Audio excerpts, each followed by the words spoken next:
Assalamualaikum warahmatullahi wabarakatuh. Alhamdulillah. Selamat pagi, salam sejahtera untuk kita semuanya.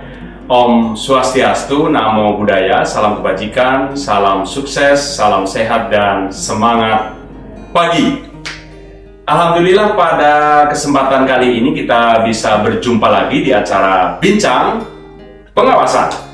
Kali ini saya berada di kota Pontianak, Kalimantan Barat. Nah, sebelah kiri saya sudah hadir bersama kita narasumber yang sangat luar biasa. Beliau adalah Ketua Setakat Negeri Pontianak, Kalimantan Barat. Selamat pagi, Pak Ketua. Selamat pagi. Nah, bagaimana kabarnya nih?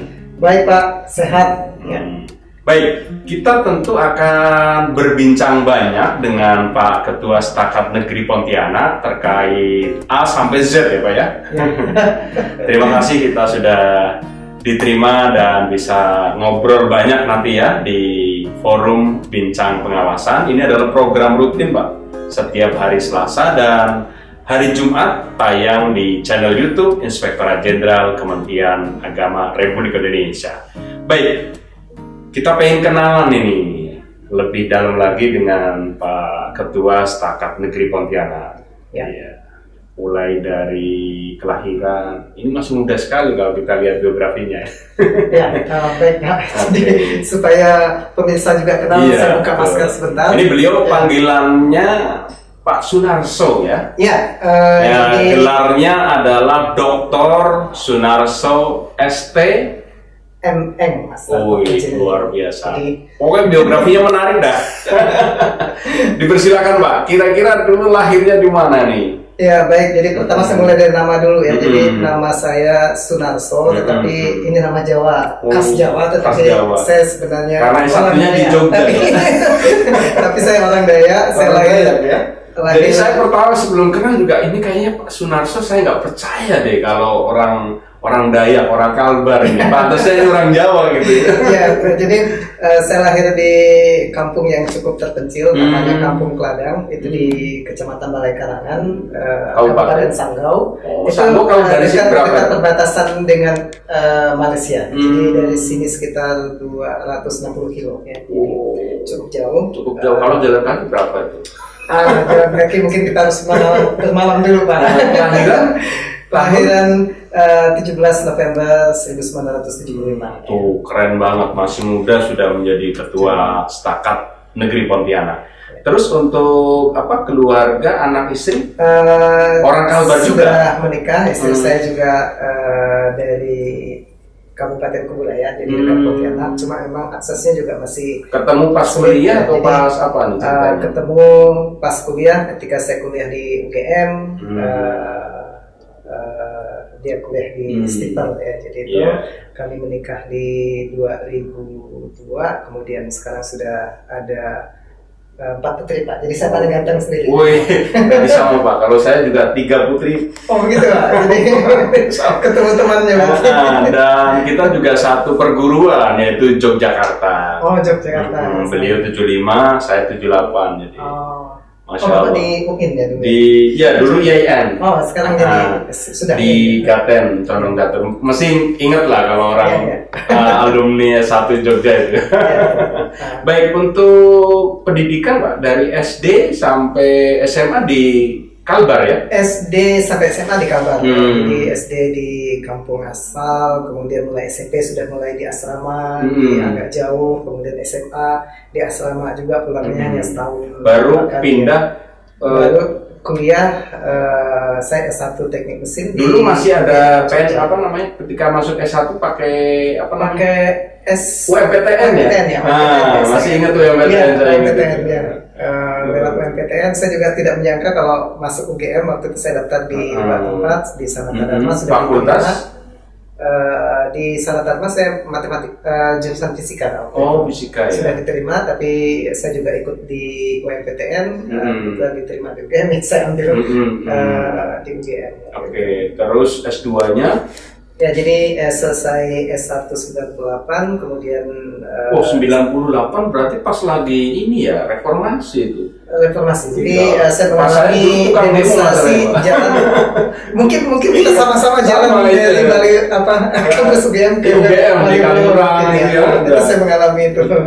Dengan kalau dulu tokonya Mas Butet ya, Mas Ya, Butet lagi ya. tren di waktu itu. Ya. Ya. 98, 99 ya. S2-nya berarti di Nah, kemudian Jepang setelah ya? mengajar di Polmed, kemudian jadi CPNS, saya berangkat ke Jepang. Berarti CPNS tahun berapa itu? CPNS tahun 1999. Diterima di Politeknik di Pontianak. Oh. Jadi kan 98 saya balik part-time dulu di Politeknik, kemudian ikut tes CPNS di fakultas jurusan teknik mesin. Oh, jurusan teknik di Politeknik di Pontianak. terus dapat beasiswa Dapat ya? beasiswa dari Kementerian Pendidikan Jepang, mampu beasiswa itu untuk program master dari sebenarnya dari research student, kemudian lanjut ke master, kemudian saya lanjut ke program doktor. Wah, Jadi kita selesai. doain bersama ini mahasiswa juga harus, terutama yang di sini bisa mengikuti jejak beliau ya. Ya, kita Bisa. berharap mahasiswa Apalagi semangat, Jepang ya. dan Jepang itu memang favorit saya, itu saya pengen ke sana itu ya. Ya, mudah-mudahan Wah, suatu semoga, saat terima ya, di kasih. kegiatan lain. Baik, berarti setelah PNS terus bergabung di Stakat mulai tahun berapa menjadi ketua? Saya diusulkan waktu itu sama teman-teman itu di awal tahun 2018 ya, tapi memang prosesnya 2018, cukup ya. panjang. Itu sudah posisi udah negeri di sini. Sudah, Sudah jadi negeri. penegrian itu waktu itu 2017. 2017 berarti zaman menterinya Pak LHS ya. Lukman Hakim Ya. Jadi saya dilantik waktu itu di 14 November 2018 itu masih dilantik oleh Menteri Agama Lukman Hakim Saidi. Terus bergabung di sini, kalau fakultasnya ada berapa? Kita prodi masih terbatas di S1-nya satu di pendidikan dan pengajaran agama. Dan mayoritas mahasiswanya dari Kalbar ya? Ya, kebanyakan dari Kalbar, tapi karena memang ini negeri satu-satunya di Indonesia, kita juga jadi dari ada semua mahasiswa dari provinsi ya? Provinsi lain ada. Dan ada asramanya kalau tadi saya lihat ya? Kita baru bangun, ada 2 asrama kecil, memang kapasitasnya kecil untuk mahasiswa baru yang putri ya, terbatas itu. Pokoknya sukses selalu. Kalau selain sebagai ketua Stakat Negeri Pontianak, aktivitasnya apa aja? Ya, karena home base saya masih di Politeknik, jadi di Stakat status saya itu dipekerjakan ya, kalau status dari pegawai negeri, tapi home base saya masih di Politeknik. Jadi selain sebagai ketua, saya juga masih aktif mengajar, kemudian melakukan penelitian di Politeknik Negeri Pontianak. Jadi memang agak berat, tapi memang harus dijalani dan dinikmati gitu. Baik, kita masih bersama dengan Bapak Ketua Stakat Negeri Pontianak, Bapak Dr. Sunarso ST, M apa tadi sih? Wah, agak susah nih, M Engineering ya. Iya, karena di Kementerian Agama memang agak jarang ya, jarang betul. Ya. Jadi kita akan lihat ini, kita posisi sekarang di Kalimantan Barat. Kalau posisi kampusnya itu bukan di Kota Pontianak ya? Bukan. Di Kampus Kuburaya. itu di Kuburaya. Memang jadi lebih dekat dengan ini bagian dari Pontianak, bagian. tapi ketika Setelah ada pemekaran, wilayah masuk Kuburaya. Kuburaya. Ya. Baik, luar biasa sekali. Dan kalau ke Pontianak memang kalau bicara wisata itu memang luar biasa ya. Ada apa lagi kuliner. Nah, kalau kuliner di Kalbar apa aja nih Pak? Ini sekarang bicara yang enak-enak aja nih. Banyak yang enak nih Pak. Jadi di Pontianak banyak yang enak makanannya. Kalau saya sendiri sih memang tidak memiliki preferensi khusus terhadap makanan, tapi saya suka makanan yang dari sayur, dari ikan, buah-buahan. Kita di sini termasuk buah durian suka nggak? Buah durian saya sudah dapat masalah. Dulu pernah suka, tapi sekarang kalau di sini namanya Pak lempok ya. Lempok durian ada. Jadi termasuk yang terkenal daerah saya Pak. Jadi kalau di sini Balai Karangan itu bisa ditulis, itu biasanya itu karena terkenal itu bisa ditulis, walaupun bukan durian Balai Karangan bisa ditulis seperti itu. Itu kebetulan daerah saya itu. Dan kalau perjalanan dari kota Kuburaya menuju ke tadi yang berapa jam itu kira-kira? Kalau sekarang sih kita bisa tempuh dalam waktu 5 sampai 6 jam. Ya. Penasaran datang ke Kalimantan Barat. Ya. Kita kembali lagi di acara Bincang Pengawasan. Ya, kembali lagi di acara Bincang Pengawasan bersama saya Nurul Badrut Tamam. Saat ini saya berada di Kabupaten apa namanya nih Pak? Kuburaya. Ya. Pontianak, Kalimantan Barat. Di belakang saya ini adalah kampus Stakat Negeri Pontianak. Ini gedung apa? Ini di belakang kita ini adalah gedung kuliah Santo Agustinus. Ini gedung yang penambahan kita sejak kita menjadi negeri, yang kita selesaikan pada tahun 2020. Ya. Tentu sepi karena ini masa pandemi ya. Kita berdoa semoga pandemi COVID-19 ini segera hilang dan kita pulih seperti semula ya Pak ya. Bisa tatap muka, jadi ramai gitu ya suasana kampus. Iya, kita merindukan suasana seperti itu Pak. Insya Allah besok kita sudah mulai tahun ini lah insya Allah. Ya. Baik, kita kembali lagi bersama Bapak Ketua Stakat Negeri Pontianak terkait tugas dan fungsi apa saja nih Pak? Ya, sebagai ketua tentunya secara umum itu ada 3 tugas dan fungsi pokok. Yang pertama tentu terkait dengan perencanaan. Sebagai ketua saya harus membuat perencanaan Sekolah Tinggi Agama Katolik Pontianak ini, termasuk di situ rencana induk pengembangan, kemudian rencana strategis ya. Kemudian tugas kedua tentunya mengelola pelaksanaan program perguruan tinggi yang mencakup pendidikan dan pengajaran, penelitian dan pengabdian kepada masyarakat. Dan yang ketiga, saya mempunyai tugas untuk mengelola seluruh sumber daya yang ada di Stakat Negeri Pontianak ini, termasuk sumber daya manusianya, sarana prasarana juga anggaran. Kita doain bersama semoga Bapak Ketua diberikan kesehatan ya Pak dalam memimpin kampus ini menjadi yang lebih baik dan menjadi terbaik ya. Dan selanjutnya kita akan berbicara terkait program reformasi birokrasi dan program-program unggulan terutama di Stakat Negeri Pontianak apa saja? Kalau kita lihat sampai sekarang ini memang Stakat ini memang karena baru menjadi negeri, kita memang masih fokus di pembenahan administrasi dan penyediaan sarana prasarana. Ya. Nah, dalam pengembangan 2 bidang ini memang fokus program unggulan kita adalah bagaimana kita bisa menerapkan dan mengintegrasikan teknologi informasi dan komunikasi digital, karena memang dalam industri 4.0 maupun dalam society 5.0 itu merupakan persyaratan, dan ini sangat sejalan dengan yang diarahkan Gus Menteri kemarin dalam Rakernas bahwa kita harus mempercepat transformasi layanan publik, dan salah satu diantaranya adalah digitalisasi pelayanan. Termasuk moderasi beragama ya? Iya. Jadi selain yang pertama memang moderasi beragama, yang kedua termasuk program-program early warning system pencegahan anti korupsi yang di sini apa yang Bapak lakukan? Untuk early warning system memang kita tadi karena memang masih fokus ke tahap dasar itu tadi administrasi, memang kita masih fokus ke menyiapkan berbagai macam dokumen aturan karena kita belum punya ya. Jadi pertama standar-standar kita buat, kemudian SOP-nya, petunjuk teknis pelaksanaan, dan dengan itu ada kita berharap tadi pelanggaran-pelanggaran itu tidak akan terjadi. Termasuk penguatan SDM terutama para dosen ya. Betul, karena dosen kita juga masih belum memadai, jadi kita selalu mengajukan formasi terus. Tapi puji Tuhan bahwa untuk yang pegawai negeri dari penerimaan pegawai negeri tahun 2019 kita mendapatkan 19 tambahan dosen, jadi cukup membantu kita dalam pelaksanaan. Pokoknya didorong terus untuk dokter, dan kita doain semoga cepat guru besarnya nih. Amin Pak.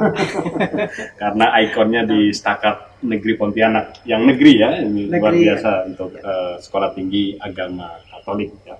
Baik, Selanjutnya sekarang lagi rame nih Pak terkait media sosial ya. Ya, Hampir semua masyarakat kita, mulai dari yang kecil, kita punya ponakan yang masih kecil itu, SD, udah sampai perguruan tinggi yang dulu dilarang pegang handphone, sekarang malah justru mau tidak mau.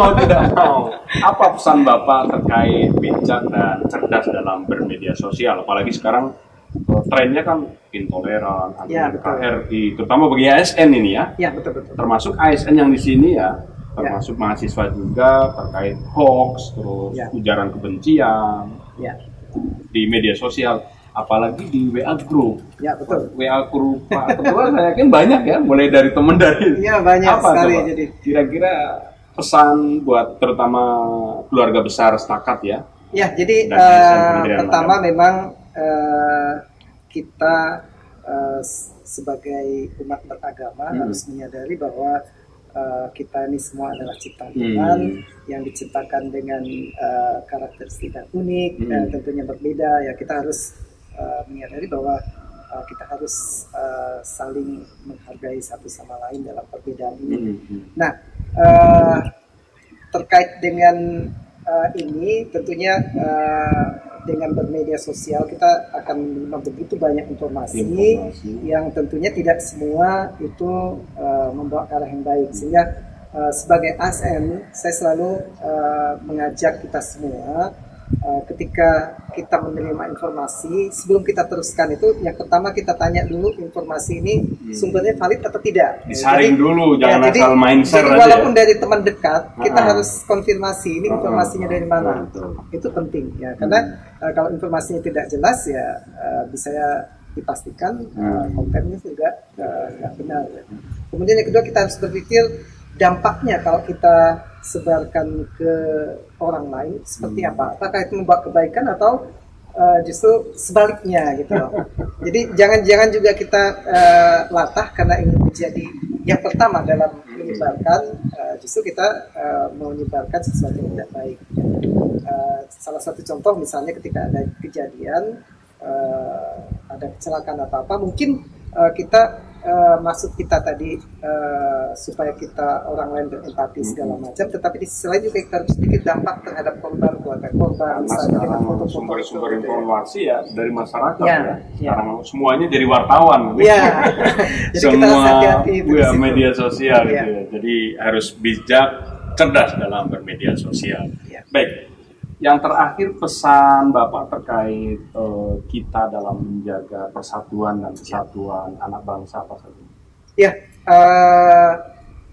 kita harus sadar bahwa usaha kita dalam pembangunan maupun kerja keras kita itu hanya bisa dinikmati dalam suasana aman dan damai. Ya, jadi kita tidak akan bisa menikmati itu tanpa suasana itu, sehingga sangat perlu untuk kita sebagai ASN maupun sebagai elemen masyarakat untuk selalu menjaga kedamaian itu dengan memelihara tadi salah satunya toleransi, yang menghargai orang lain dan segala macam, karena tidak mungkin usaha keras kita ini kita dapatkan kemudian gitu ya, hancur karena tadi konflik dan segala macam, karena sudah banyak contohnya di negara-negara lain. Dan Kalbar kita juga sangat apresiatif, termasuk Singkawang menjadi kota toleransi, ini menjadi ikon buat masyarakat Indonesia.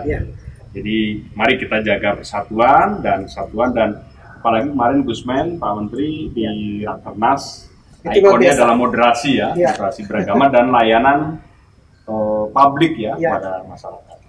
Baik, terima kasih sekali nih Pak Ketua. Saya menyebutkan bukan ketua tapi rektor. Amin Pak, mudah-mudahan doanya. Ya, terima kasih Prof. Mudah-mudahan semoga cepat jadi profesor nih. Saya juga bisa mengikuti jejak Bapak yang sangat luar biasa di akademiknya. Terus kita juga bisa berkunjung, bisa bersilaturahim di sini.